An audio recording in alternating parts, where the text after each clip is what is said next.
Hoje, no Bíblia Comentada, vamos redescobrir o modelo pentecostal revelado nos livros de Lucas e Atos. Um mover do Espírito Santo que não ficou no passado, mas continua vivo, poderoso e essencial para a igreja de hoje. Do batismo de Jesus ao Pentecostes, da promessa ao revestimento de poder, mergulharemos na plenitude que transforma crentes comuns em testemunhas cheias de ousadia. Se prepare, porque o vento ainda sopra.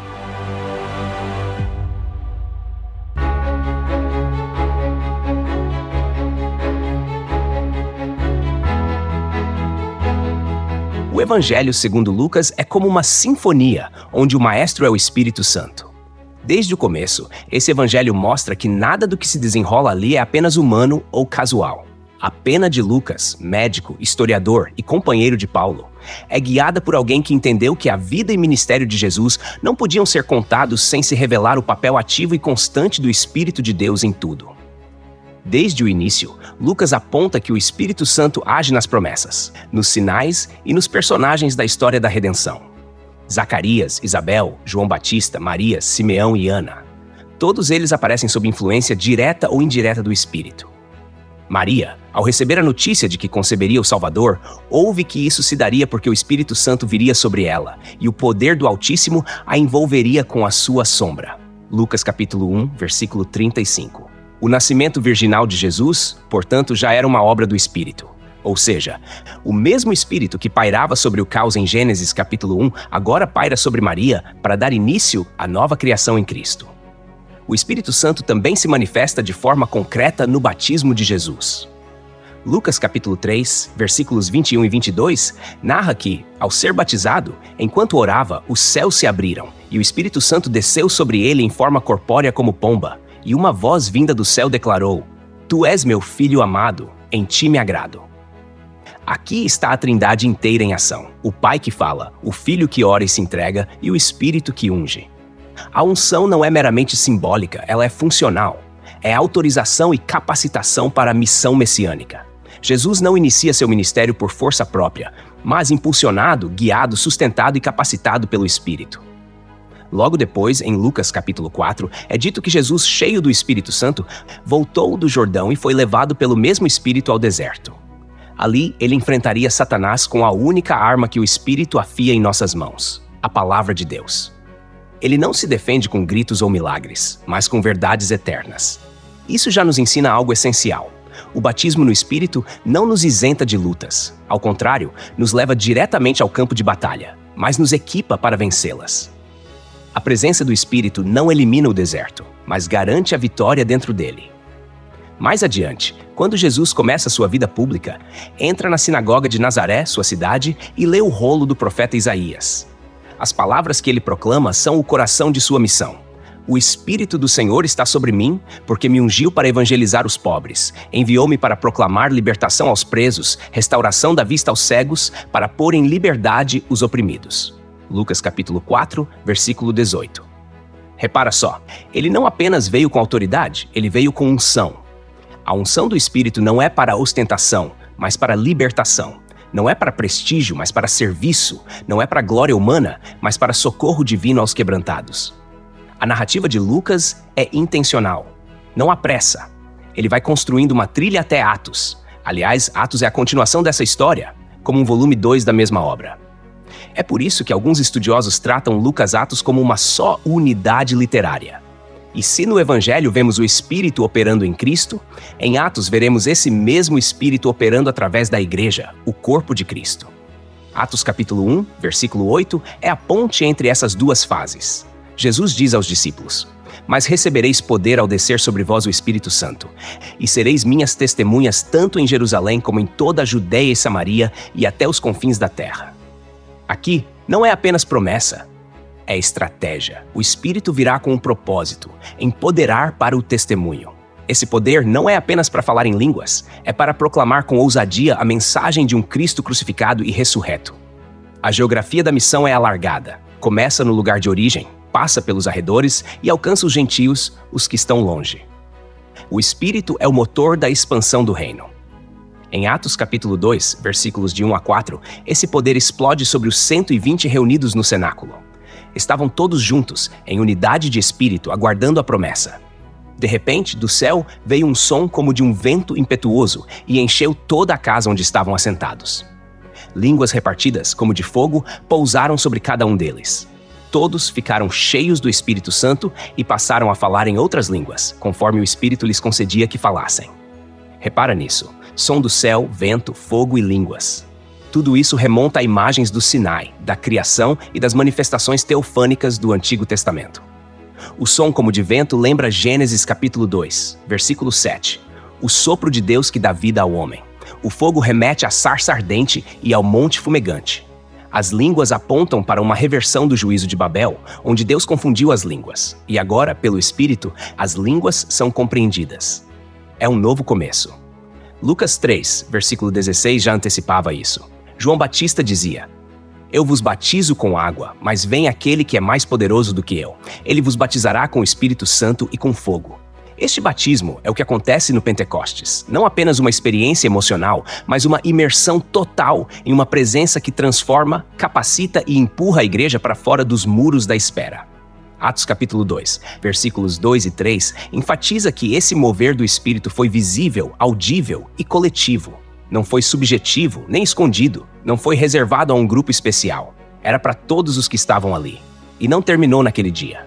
No versículo 4, está escrito que todos ficaram cheios do Espírito Santo e começaram a falar em outras línguas. Aqui começa o padrão pentecostal. Não apenas fé racional, mas experiência sobrenatural.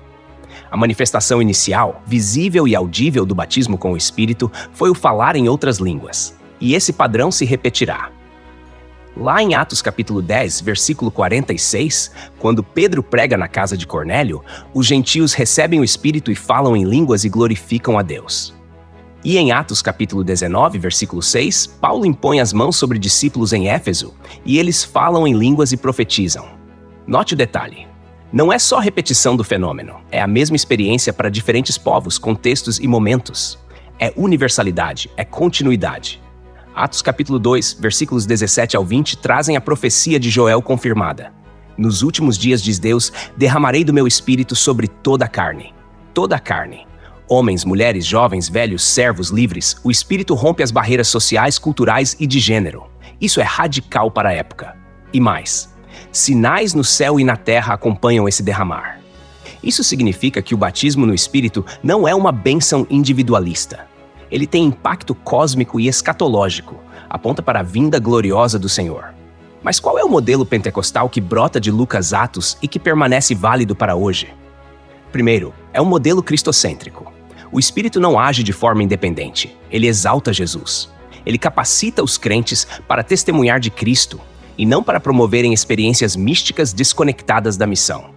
A experiência pentecostal é, antes de tudo, missional. Segundo, é um modelo inclusivo. Ninguém é deixado de fora. Não é um dom reservado a uma elite espiritual. Pedro diz: essa promessa é para vós, para vossos filhos, para todos os que estão longe, para quantos o Senhor nosso Deus chamar. Atos, capítulo 2, versículo 39. Portanto, é para hoje, é para mim, é para você. Terceiro, é um modelo transformador. O batismo com o Espírito muda a vida de quem recebe. Pedro, que antes negava Jesus por medo, agora prega com ousadia diante das multidões. A igreja, que antes se escondia, agora se espalha. Onde o Espírito age, há poder para viver, para servir, para resistir, para anunciar. Aplicando isso para nossos dias, não podemos tratar o Espírito Santo como um adereço litúrgico. Ele não é fogo de artifício, mas fogo do altar. Não é acessório, é essência. Não é para entretenimento, é para edificação. Uma igreja cheia do Espírito é uma igreja viva, ousada, acolhedora, missionária, profética. O modelo pentecostal de Lucas Atos é, na verdade, um convite divino para nos despirmos da autossuficiência, abrirmos mão do controle e deixarmos que o céu nos empurre para onde nossa carne jamais iria sozinha. É como uma vela num barco. Não basta estar no mar, tem que estar aberta ao vento. O vento sopra onde quer, e o Espírito ainda sopra hoje. Quem tiver ouvidos para ouvir, que ouça esse sopro e se deixe conduzir. A narrativa dos Atos dos Apóstolos é uma verdadeira epopeia espiritual, mas não de heróis humanos grandiosos, e sim do agir soberano do Espírito Santo através de homens e mulheres simples que se dispuseram a obedecer a Jesus até as últimas consequências. Atos é menos sobre os apóstolos e mais sobre o Espírito que os guiou, capacitou, corrigiu e empurrou para os confins da terra. É como se Lucas estivesse dizendo: o que Jesus começou a fazer e ensinar nos dias da sua carne, agora ele continua a fazer e ensinar, mas agora pelo Espírito, por meio do seu corpo, a Igreja. O Espírito Santo é a verdadeira personagem principal de Atos. Sem ele, nada se move. Com ele, até perseguições geram crescimento. E essa presença do Espírito em Atos não é pontual nem cerimonial. É constante, orgânica, estratégica e poderosa. Logo no capítulo 1, Jesus orienta os discípulos a não saírem de Jerusalém até que fossem revestidos do poder do alto. Isso nos mostra que, embora já estivessem com a fé correta e o coração inflamado pela ressurreição, ainda faltava-lhes o revestimento espiritual para a obra. Ou seja, a ortodoxia e a boa intenção não bastam. É preciso unção, é preciso Espírito. O Pentecostes, descrito em Atos capítulo 2, foi o estopim do cumprimento de uma promessa que ecoava desde os profetas. Joel já havia profetizado: derramarei do meu Espírito sobre toda a carne. E Jesus confirmou: não vos deixarei órfãos, mas enviarei outro Consolador. Aquele dia, que já era uma festa judaica, a festa das semanas, passou a ser, a partir dali, o aniversário da igreja. Não uma igreja institucionalizada, fria e ritualista, mas uma comunidade viva, ardente em chamas, incendiada pelo céu. Esse derramar do Espírito não foi uma emoção coletiva desordenada. Foi o cumprimento exato de um plano divino.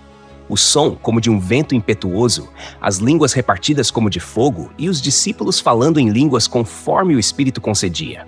Tudo isso apontava para algo maior. O Evangelho agora ultrapassaria as barreiras de etnia, língua e cultura. A Torre de Babel, que trouxe divisão pela confusão das línguas, agora é desfeita por um novo mover onde cada povo ouve a mesma mensagem na sua própria língua. Isso não é apenas um milagre linguístico, é uma declaração espiritual. A salvação é para todos os povos. A partir dali, vemos que o Espírito Santo não apenas visitou a igreja, mas passou a habitar nela. O Espírito orientava decisões, Atos capítulo 15, separava obreiros, Atos capítulo 13, impedia viagens, Atos capítulo 16, versículo 6, e confirmava as missões, Atos capítulo 10, com a descida do Espírito sobre a casa de Cornélio. É importante observar que em cada passo importante, os apóstolos buscavam a direção do Espírito, oravam, jejuavam, e só então se moviam. Era dependência total. Não havia estratégias humanas sofisticadas, nem programas de marketing eclesiástico. Havia comunhão, clamor e obediência ao Espírito. Na prática, isso significava uma igreja cheia de vida. Veja, em Atos capítulo 4, depois de serem ameaçados pelas autoridades, os apóstolos se reúnem e oram. A casa onde estavam tremeu e todos foram novamente cheios do Espírito. Isso ensina que o enchimento do Espírito não é um evento único, mas contínuo. A perseguição não abafou a fé, reacendeu o fogo.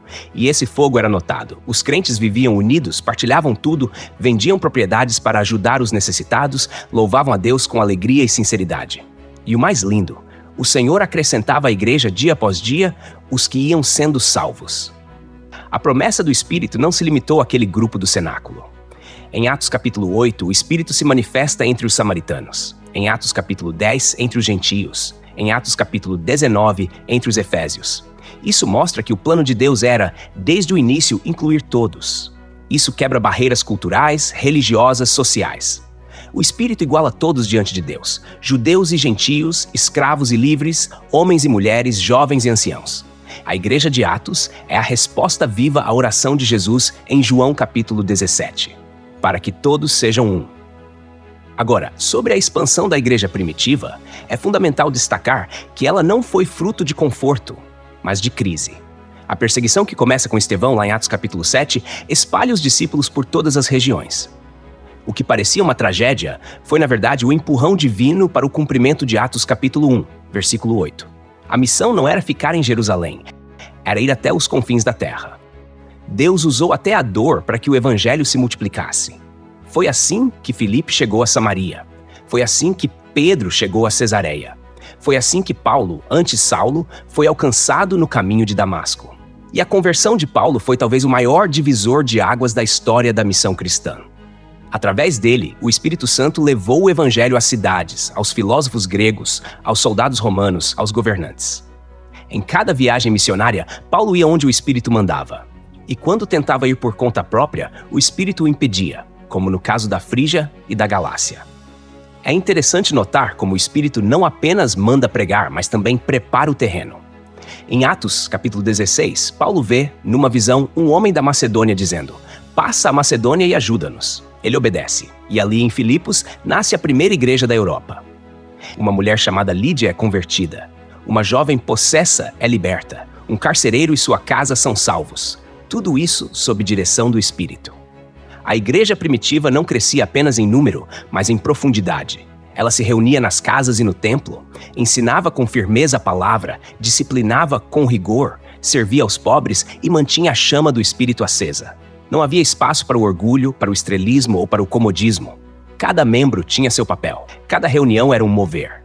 Cada oração, um clamor coletivo por mais do Espírito.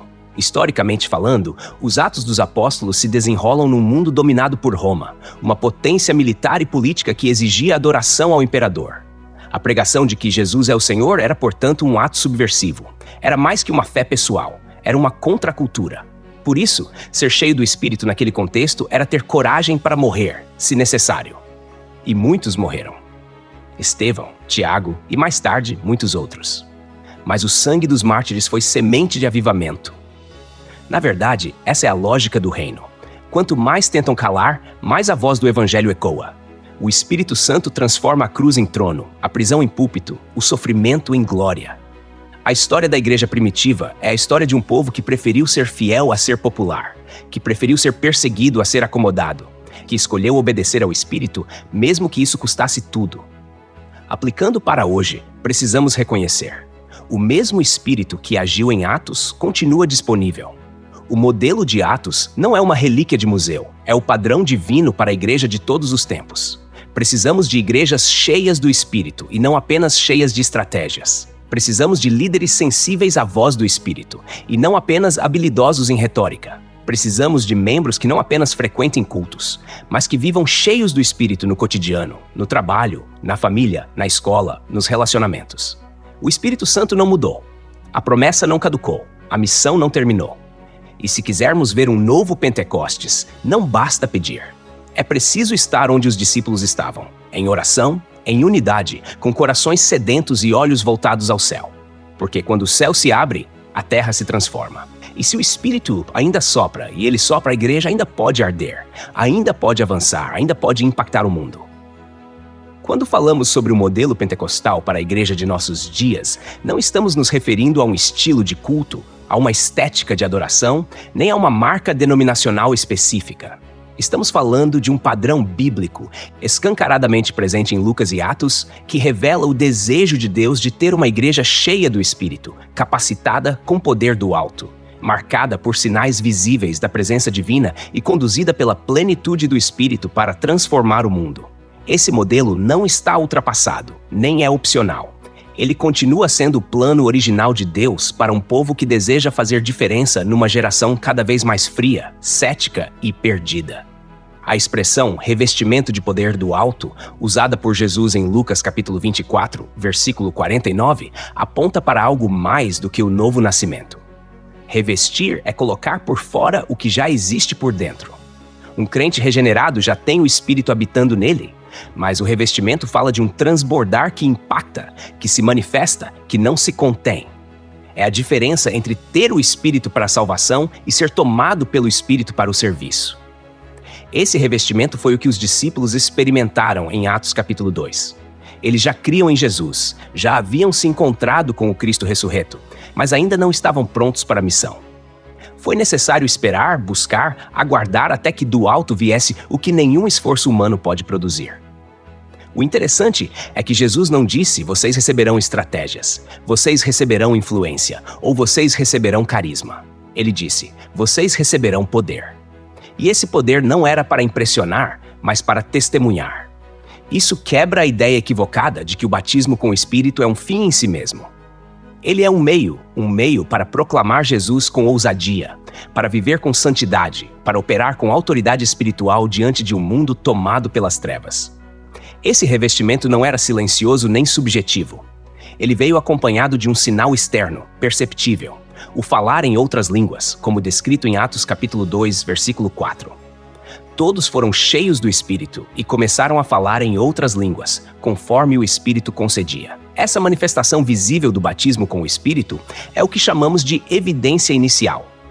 Não é o único sinal de que o Espírito está operando, mas é o primeiro, o imediato, o que foi registrado nas Escrituras em diversas ocasiões, e sempre com consistência. Em Atos capítulo 10, na casa de Cornélio, os gentios falaram em línguas e glorificaram a Deus. Em Atos capítulo 19, em Éfeso, os novos discípulos receberam a imposição das mãos e também falaram em línguas e profetizaram. O padrão se repete, o que nos leva a crer que essa evidência foi estabelecida por Deus para sinalizar que algo do céu tocou a terra. É importante dizer que essas línguas não eram aprendidas, nem decoradas, nem simuladas. Eram sobrenaturais. E mais, não eram apenas um fenômeno, eram uma experiência transformadora. Muitos hoje desprezam essa manifestação, considerando-a desnecessária ou até ultrapassada. Mas a Bíblia não sugere isso. A evidência inicial de línguas é um selo de que o vaso foi cheio, que o Espírito achou espaço para transbordar. E se a Bíblia mostra esse padrão, por que desprezá-lo? Agora, avançando além da evidência inicial, temos o chamado a plenitude do Espírito. Em Efésios capítulo 5, versículo 18, Paulo exorta: enchei-vos do Espírito. O verbo ali está no presente contínuo, o que nos ensina que não basta ter sido cheio uma vez. O batismo com o Espírito é uma experiência pontual, mas a plenitude é um estilo de vida. É como uma fonte que precisa continuar jorrando.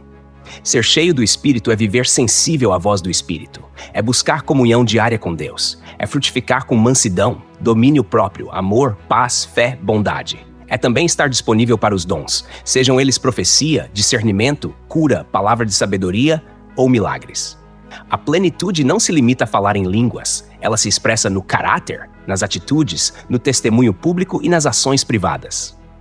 Na história humana, cada vez que a igreja buscou essa plenitude com sinceridade, houve avivamento.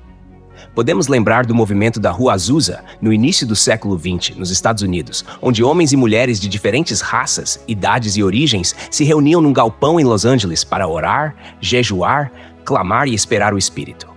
E ele veio.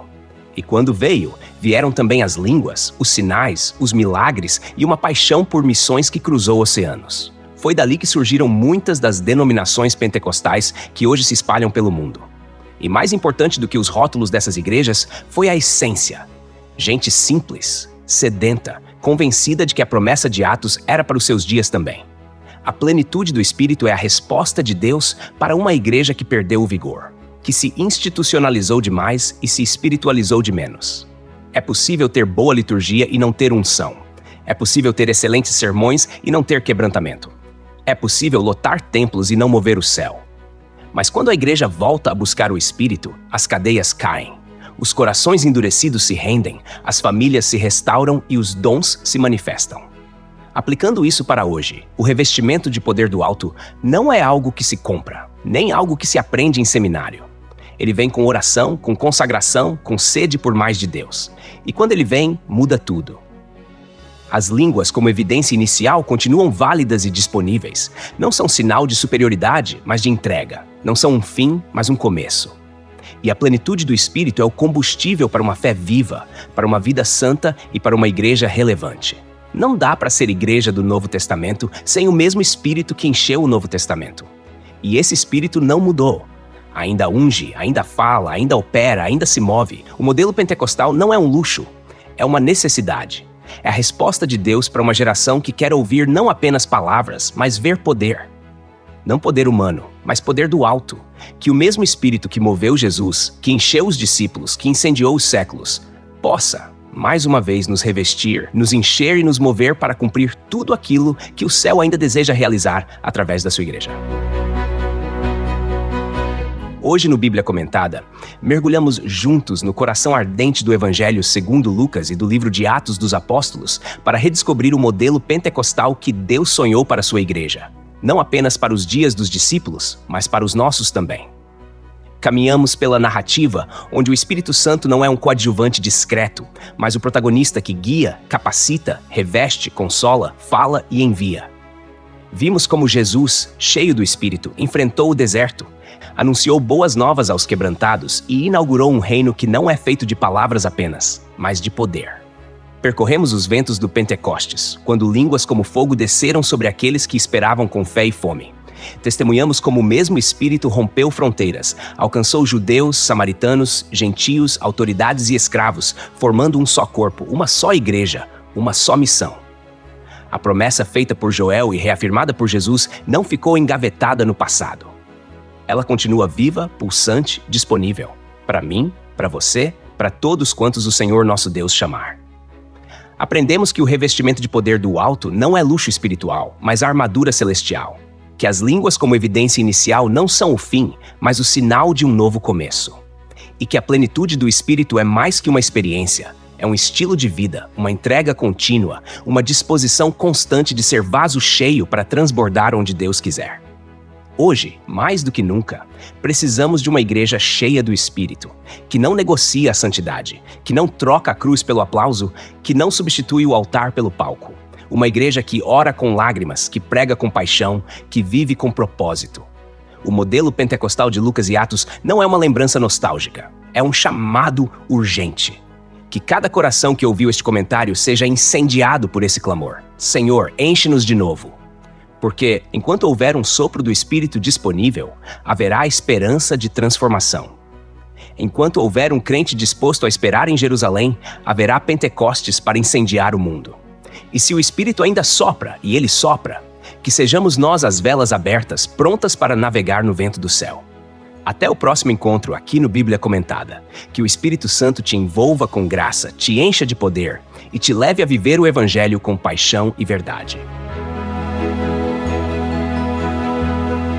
Texto e produção Douglas Vieira. Música por Pixabay. Faixa The Unexplored. Voz por ChatGPT 4.0. Tipo Ember. Bibliografia. Lições bíblicas. A supremacia das escrituras. Douglas Baptista, editora CPAD. Comentários expositivos Hernandes Dias Lopes, editora Agnos. Comentário bíblico Matthew Henry, editora CPAD. Antigo e Novo Testamento interpretado versículo por versículo Russell Norman Champlin, editora Agnos. Charles Spurgeon, Os Tesouros de Davi, editora CPAD. Obrigado por ouvir o Bíblia Comentada. De segunda a sexta, capítulos da Santa Palavra, aos sábados, mensagens ao coração e aos domingos, a poesia dos Salmos. Porque não basta ouvir, é preciso entender. Inscreva-se em nosso perfil nas principais plataformas de streaming e permita que esta palavra edifique sua vida. Deus abençoe você. Até amanhã. Bíblia Comentada. Melhor que ouvir é entender.